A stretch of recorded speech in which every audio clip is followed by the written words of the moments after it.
YouTube channel sure competition success में आप सब लोगों का स्वागत है। आज की क्लास में हम लोग डिस्कस करेंगे एंडोप्लाज्मिक रेटिकुलम के बारे में। एंडोप्लाज्मिक रेटिकुलम जिसे आप लोग ER से भी डिनोट करते हैं।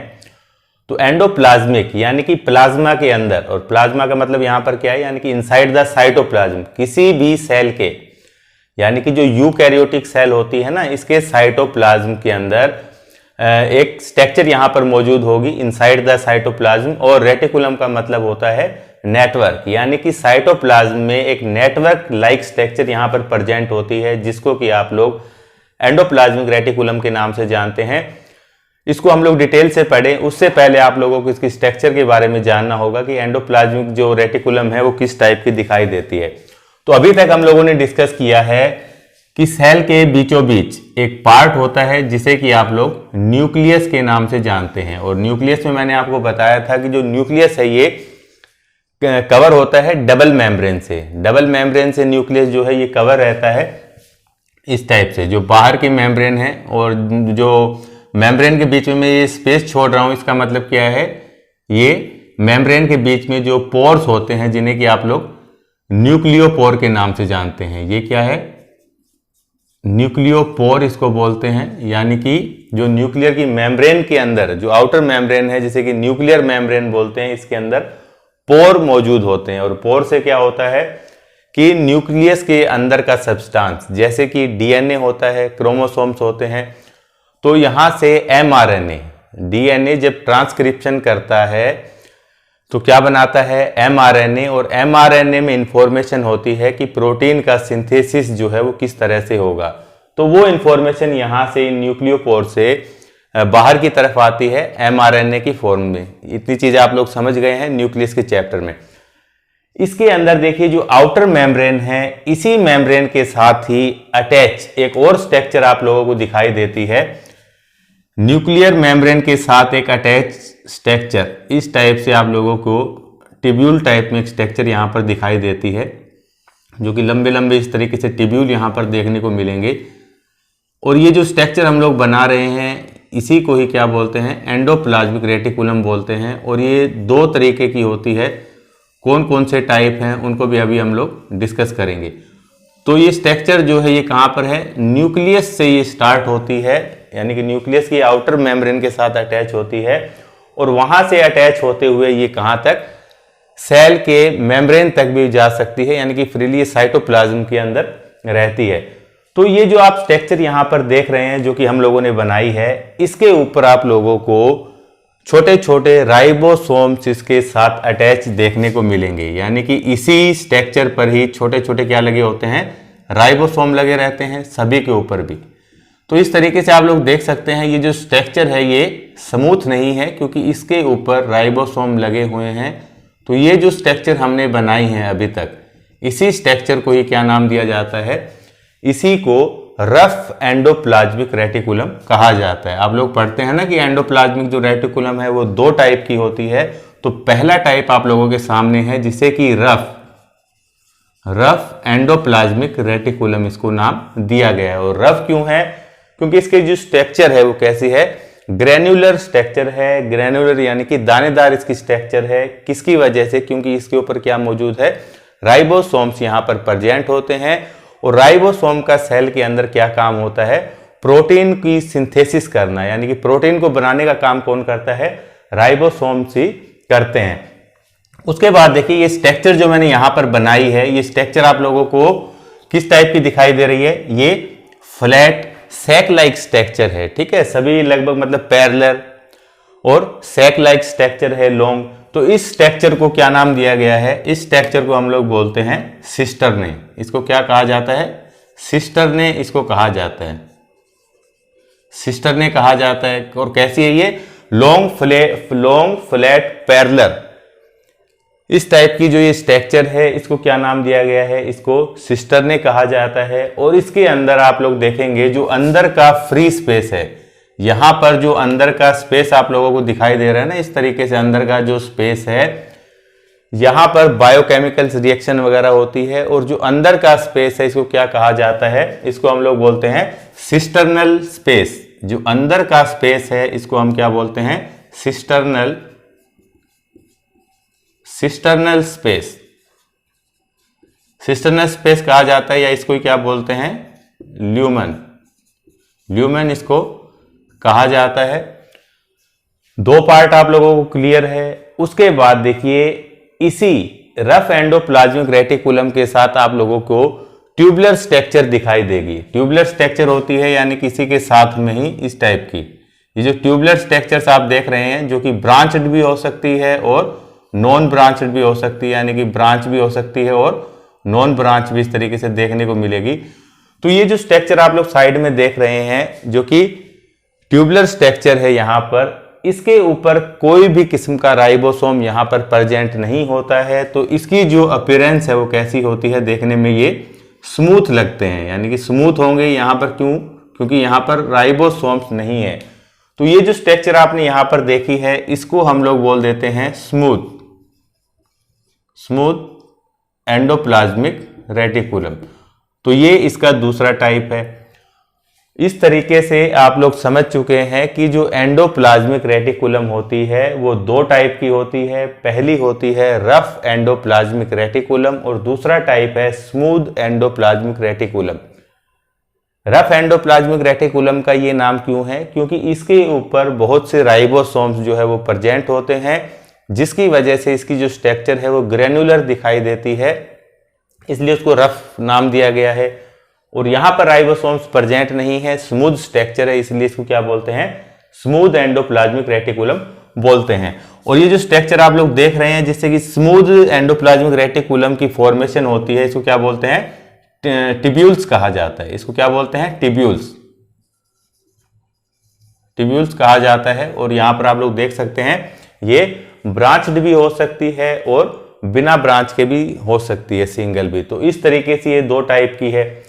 उसके बाद देखिए जो एंडोप्लाज्मिक रेटिकुलम है इसकी फॉर्मेशन तीन चीजों के मिलने से हो रही है। और तीन चीजें कौन कौन सी है? पहली चीज है आपके सामने सिस्टर्ने। पहली स्ट्रक्चर जो है ये कौन सी है, सिस्टर्ने है। दूसरी स्ट्रक्चर आप लोग देखेंगे तो ये कौन सी है, ये टिब्यूल्स है। उसके बाद तीसरी स्ट्रक्चर कौन सी है, देखिए जो रफ एंडोप्लाज्मिक रेटिकुलम है यहां से एक गोल एक पैक स्ट्रक्चर बनती है प्रोटीन की। देखिए जैसे कि जो रफ एंडोप्लाज्मिक रेटिकुलम है यहां से एक स्ट्रक्चर निकलती है बाद में प्रोटीन का सिंथेसिस होने के बाद इस तरीके से, ठीक है, जो कि ओवल शेप होती है। और इसके अंदर क्या होता है, प्रोटीन रहता है। ओवल शेप एक स्ट्रक्चर है, इसके अंदर आप लोगों को क्या देखने को मिलेगा, प्रोटीन देखने को मिलता है। इसको हम लोग बोलते हैं वेसाइकल, वेसाइकल बोलते हैं। ओवल मेम्ब्रेन बाउंड एक स्ट्रक्चर है। तो हम लोग बोल सकते हैं कि जो एंडोप्लाज्मिक रेटिकुलम है, एंडोप्लाज्मिक जो रेटिकुलम है इसकी फॉर्मेशन जो है तीन स्ट्रक्चर मिलने से होती है। पहली स्ट्रक्चर है सिस्टर्ने, सिस्टर्ने। दूसरी स्ट्रक्चर कौन सी है आपके सामने, टिब्यूल्स। और तीसरी स्ट्रक्चर है इसको बोलते हैं वेसाइकल या वेसिकल्स। तो तीन स्ट्रक्चर मिलकर क्या बनाती है, आपका एंडोप्लाज्मिक रेटिकुलम बनाती है। और जो इंपॉर्टेंट नाम है आपको ध्यान रखने हैं, पहला है एंडोप्लाज्मिक रेटिकुलम का टाइप रफ एंडोप्लाज्मिक रेटिकुलम, दूसरा है स्मूथ एंडोप्लाज्मिक रेटिकुलम। और सिस्टर्ने क्या होता है, सिस्टर्ने यही है जो कि रफ एंडोप्लाज्मिक रेटिकुलम की एक स्ट्रक्चर बना रही है। यहां पर ये पैरेलल जो स्ट्रक्चर है, फ्लैट सैक लाइक जो स्ट्रक्चर है, इनको बोलते हैं सिस्टर्ने। सिस्टर्ने के बीच में जो स्पेस प्रेजेंट होता है जहां पर की रिएक्शंस होती हैं उनको बोलते हैं सिस्टर्नल स्पेस, या फिर इसको ल्यूमन कहा जाता है। तो ये आप लोग अच्छी तरह से समझ गए हैं डायग्राम को। उसके बाद देखिए अगर आप लोगों से बात की जाए कि जो एंडोप्लाज्मिक रेटिकुलम है इसको कब डिस्कवर किया गया तो देखिए 1945 के अंदर, 1945 में एक बायोलॉजिस्ट जिनका की नाम है पोर्टर, पोर्टर ने सबसे पहले क्या किया था, रफ एंडोप्लाज्मिक रेटिकुलम, ठीक है, रफ या वो नहीं, एंडोप्लाज्मिक रेटिकुलम के बारे में सबसे पहले बताया था। तो ये दो टाइप हो गए हैं। उसके बाद हम लोग बात करेंगे फंक्शन की, कि जो एंडोप्लाज्मिक रेटिकुलम है इनके फंक्शन क्या होते हैं। तो सबसे पहले आप लोग ये जान लेंगे कि जो एंडोप्लाज्मिक रेटिकुलम होती है, रफ या फिर स्मूथ, इनकी फॉर्मेशन कैसे होती है, ये किससे बनी होती है, ये बनी होती है लिपिड्स एंड प्रोटीन की बनी होती है। ये किससे बनती है, लिपिड्स एंड प्रोटीन, लिपिड और प्रोटीन से ये बनती है। रफ एंडोप्लाज्मिक रेटिकुलम और जो स्मूथ एंडोप्लाज्मिक रेटिकुलम है, इनके दोनों के फंक्शन अलग अलग होते हैं। रफ एंडोप्लाज्मिक रेटिकुलम जिसके अंदर या जिसके ऊपर आप लोग देख रहे हैं कि राइबोसोम प्रेजेंट्स होते हैं, तो इनका जो मेन फंक्शन है वो क्या होता है, प्रोटीन की सिंथेसिस करना होता है। जबकि जो स्मूथ एंडोप्लाज्मिक रेटिकुलम है, यहां पर कोई भी राइबोसोम प्रेजेंट नहीं है, तो इनका काम थोड़ा अलग होगा। ये क्या काम करती है, ये लिपिड, स्टेरॉइड या इस टाइप की चीजों की ये यहां पर फॉर्मेशन करती है, खासकर किसकी, लिपिड की फॉर्मेशन यहां पर की जाती है। उसके अलावा हार्मोन जैसे कि स्टेरॉइड वगैरह की भी यहां पर फॉर्मेशन की जाती है। तो स्मूथ जो एंडोप्लाज्मिक रेटिकुलम है, इसकी अगर फंक्शन की हम लोग बात करें तो इसका पहला फंक्शन जो होगा, इंपॉर्टेंट फंक्शन, वो क्या होता है, फॉर्मेशन ऑफ लिपिड्स। फॉर्मेशन करती है किसकी, लिपिड की फॉर्मेशन करती है। और लिपिड वगैरह से क्या होता है, जो किसी भी सेल की जो बाहर की कवरिंग है यानी कि सेल मेम्ब्रेन वगैरह है, उसकी फॉर्मेशन इससे की जाती है, लिपिड से। पहला फंक्शन है। उसके बाद दूसरा जो मेन फंक्शन है वो होता है स्मूथ एंडोप्लाज्मिक रेटिकुलम का डिटॉक्सिफिकेशन। डिटॉक्सिफिकेशन क्या है, डिटॉक्सिफिकेशन है कि अगर हमारी बॉडी में कोई हार्मफुल प्रोडक्ट आता है, हार्मफुल यानी कि जो कि टॉक्सिक है, जैसे कि हम मेडिसिन का यूज करते हैं, यानी कोई ड्रग है या फिर कोई पॉइजन है, यानी कि डिटॉक्सिफिकेशन में क्या चीजें आ गई है, ड्रग्स हैं या फिर पॉइजन वगैरह, तो इनका डिटॉक्सिफिकेशन किया जाता है स्मूथ एंडोप्लाज्मिक रेटिकुलम के द्वारा। और कैसे किया जाता है, जो ये टॉक्सिक मटेरियल है ना, इनके साथ हाइड्रोक्सी ग्रुप यानी कि कौन सा होता है वो OH, इसको ऐड कर दिया जाता है, जिसके बाद ये क्या हो जाता है, वाटर सोल्यूबल हो जाता है। उसके बाद उसका डिटॉक्सिफिकेशन जो है वो सेल्स के द्वारा आसानी से किया जाता है। तो डिटॉक्सिफिकेशन का काम कौन करता है, स्मूथ एंडोप्लाज्मिक रेटिकुलम करती है। खासकर जैसे कि जो लीवर सेल्स होती हैं, उनके अंदर इस टाइप का फंक्शन देखने को मिलता है। दूसरा इंपॉर्टेंट फंक्शन ये है। तीसरा जो इंपॉर्टेंट फंक्शन है, उसके अंदर आप लोग देखेंगे कि जो स्मूथ एंडोप्लाज्मिक रेटिकुलम है, इनके अंदर स्टोरेज होता है कैल्शियम आयन का। स्मूथ एंडोप्लाज्मिक रेटिकुलम के अंदर आप लोगों को कैल्शियम आयन जो है, इसका स्टोरेज देखने को मिलेगा, स्टोरेज देखने को मिलेगा। और कैल्शियम आयन का रोल जो है आप लोगों को पता है, जब आप लोग मस्कुलर टिश्यू पढ़ते हैं या फिर मसल्स का जो मूवमेंट है, जो मसल्स सिकुड़ती हैं या फैलती हैं, यानी कि कोई भी काम करने के लिए क्या जरूरी होता है, मसल्स को मूव करना, मसल्स कॉन्ट्रैक्ट होती है या रिलीज होती है, उसके अंदर जो कैल्शियम आयन है, इसका महत्वपूर्ण रोल होता है। और कैल्शियम यही आयन जो है, ये कहां पर स्टोर रहता है, स्मूथ एंडोप्लाज्मिक रेटिकुलम के अंदर स्टोर रहता है। तो हम लोग बोल सकते हैं कि ये क्या काम करने का काम करता है, मसल्स को कॉन्ट्रैक्ट वगैरह करने में भी हेल्प करता है, क्योंकि यहां पर क्या है, कैल्शियम आयन है। चौथा जो इंपॉर्टेंट फंक्शन है स्मूथ एंडोप्लाज्मिक रेटिकुलम का, वो क्या है कि यहां पर हार्मोन का भी सिंथेसिस किया जाता है। और हार्मोन भी किस तरह के, जो कि स्टेरॉइड हार्मोन होते हैं, उनका स्टेरॉइड्स का इनकी यहां पर फॉर्मेशन की जाती है, ऐसे हार्मोन्स की जो कि स्टेरॉइड्स होते हैं नेचर में। यानी कि एग्जाम्पल आप लोगों जो सेक्स हार्मोन होते हैं खासकर, उनकी यहां पर फॉर्मेशन की जाती है। तो ये चार जो फंक्शन है यहां पर, इंपॉर्टेंट फंक्शन है किसके, स्मूथ एंडोप्लाज्मिक रेटिकुलम के। उसके बाद हमारा बचता है रफ एंडोप्लाज्मिक रेटिकुलम। अगर रफ एंडोप्लाज्मिक रेटिकुलम के फंक्शन की बात की जाए तो इनके ऊपर राइबोसोम प्रेजेंट है। और राइबोसोम का काम क्या होता है, प्रोटीन की सिंथेसिस करने का काम होता है। तो जैसा कि हम लोगों ने पहले पढ़ा था कि जो न्यूक्लियस है, जो न्यूक्लियस के टॉपिक में पढ़ा था ना, न्यूक्लियस के अंदर क्या प्रेजेंट होते हैं, क्रोमोसोम्स प्रेजेंट होते हैं। ठीक है, जरूरी नहीं है कि क्रोमोसोम्स हर टाइम दिखाई देंगे। ये कब दिखाई देते हैं, जब सेल डिवाइड होने को होती है, अबाउट टू डिवाइड होती है, उस वक्त हमें ये राइबोसोम्स देखने को मिलते हैं। राइबोसोम नहीं, क्रोमोसोम्स देखने को मिलते हैं। उसके अलावा डीएनए वगैरह यहाँ पर जेनेटिक मटेरियल प्रेजेंट है, ठीक है, उसी से क्रोमोसोम्स बने हैं। उसके बाद जीन्स होते हैं यहाँ पर, क्रोमोसोम की जो फंक्शनल यूनिट है उसको जीन बोलते हैं। तो जीन के अंदर देखिए जो प्रोटीन सिंथेसिस की जो इंफॉर्मेशन होती है उसको क्या किया जाता है, उसका ट्रांसक्रिप्शन किया जाता है किस फॉर्म के अंदर, mRNA, ठीक है, न्यूक्लियस के अंदर आप लोग पढ़ेंगे। तो mRNA के अंदर क्या इंफॉर्मेशन होती है कि कौन सा प्रोटीन है और इसका जो सिंथेसिस है वो किस टाइप से होगा, ये इंफॉर्मेशन न्यूक्लियस के पास होती है। और न्यूक्लियस के अंदर भी किसके पास, mRNA के पास, यानी कि मैसेंजर आरएनए के पास। अब ये जो आरएनए है ये यहां से न्यूक्लियो जो पोर ये हमने बनाए हैं ना, यहां से होते हुए क्या कहां चला जाता है, सेल्स के अंदर चला जाता है।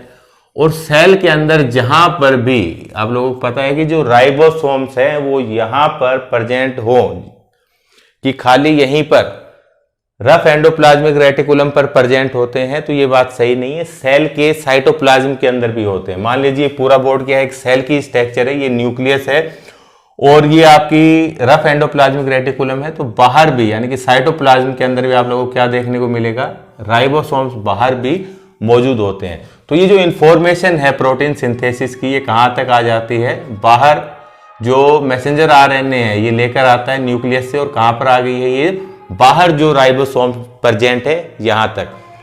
इंफॉर्मेशन मिलने के बाद ये जो राइबोसोम्स है ये भी प्रोटीन सिंथेसिस का काम करते हैं। उसके अलावा जो रफ एंडोप्लाज्मिक रेटिकुलम यहां पर प्रेजेंट है इसके पास भी इंफॉर्मेशन आती है, और यहां पर जो मौजूद राइबोसोम्स है ये भी क्या करते हैं, प्रोटीन सिंथेसिस का काम प्रारंभ कर देते हैं। प्रोटीन बनने के बाद, अब प्रोटीन बनकर यहाँ पर तैयार है, उसके बाद क्या होता है कि एक और स्ट्रक्चर जो कि हमने अभी यहाँ पर स्टार्टिंग में देखी थी, वेसिकल्स। तो जो बना हुआ प्रोटीन है, तैयार प्रोटीन, वो कहाँ से, वेसिकल्स के थ्रू क्या हुआ, ये दूसरी सेल्स को भेज दिया जाता है। ये फिर जहाँ पर उस प्रोटीन की रिक्वायरमेंट होती है वहाँ पर इस प्रोटीन को भेज दिया जाता है। अब देखिए जो प्रोटीन का सिंथेसिस है वो दो तरह से यहाँ पर हो रहा है। एक तो ये जो राइबोसोम्स है ये भी क्या कर रहे हैं, प्रोटीन की सिंथेसिस कर रहे हैं, और यहाँ पर जो रफ एंडोप्लाज्मिक रेटिकुलम है इसने भी वेसिकल्स जो है उसके अंदर क्या किया है, प्रोटीन की सिंथेसिस की है। ये जो प्रोटीन आप लोग देख रहे हैं ये क्या है, एक मेम्ब्रेन के अंदर बंद एक स्ट्रक्चर है। तो इसका जो रोल है प्रोटीन का वो क्या है, ये जरूरी नहीं कि इस सेल के लिए ही है। इस सेल का, इस प्रोटीन का काम क्या है, ये दूसरी सेल्स को या फिर दूसरे जहां कहीं भी बॉडी को प्रोटीन की जरूरत होती है, ये पैक्ड प्रोटीन जो कि पैक है अच्छी तरह से, इसको वहां तक भेज दिया जाता है। अगर इस प्रोटीन के अंदर ये जो वेसाइकल्स है इसके अंदर जो प्रोटीन है, अगर इसके अंदर किसी मॉडिफिकेशन की जरूरत है तो इस प्रोटीन को, जो वेसाइकल वाला प्रोटीन है, इसको कहां पर भेज दिया जाता है, इसको गोल्गी बॉडी तक भेज दिया जाता है, या फिर गोल्गी अपरेटस तक भेज दिया जाता है। वहां पर गोल्गी बॉडी क्या करती है, इस प्रोटीन के अंदर मॉडिफिकेशन करती है अगर कोई जरूरत होती है तो, ठीक है। अगर ये प्रोटीन के अंदर मॉडिफिकेशन करना है तो वो कहां पर होगा, गोल्गी बॉडी के द्वारा ये जो मॉडिफिकेशन ये किया जाता है। जैसे कि जो प्रोटीन बना है इसके अंदर अगर शुगर ऐड कर दी जाए तो ये ग्लाइकोप्रोटीन बन जाएगा। उसी तरीके से अगर लिपिड कर देते हैं तो ये ग्लाइकोलिपिड बन जाएगा। तो इस तरीके से ये मॉडिफिकेशन करके और इसी टाइप से ही वेसाइकल टाइप में ही पैकिंग करके क्या किया जाता है, टारगेट सेल तक जहां तक जरूरत होती है वहां तक ये पहुंच जाता है। और ये जो बाहर वाले राइबोसोम्स है ये जो प्रोटीन बनाते हैं, जो ये प्रोटीन बनाएंगे, इसका यूज क्या है, जिस सेल के अंदर बन रहा है वहां पर इसका यूज कर लिया जाता है। क्योंकि सेल की दिन भर एक्टिविटी चलती है, सेल को जरूरत होती है प्रोटीन की, तो वो जो प्रोटीन की रिक्वायरमेंट वो यहीं तक ही पूरी हो जाती है।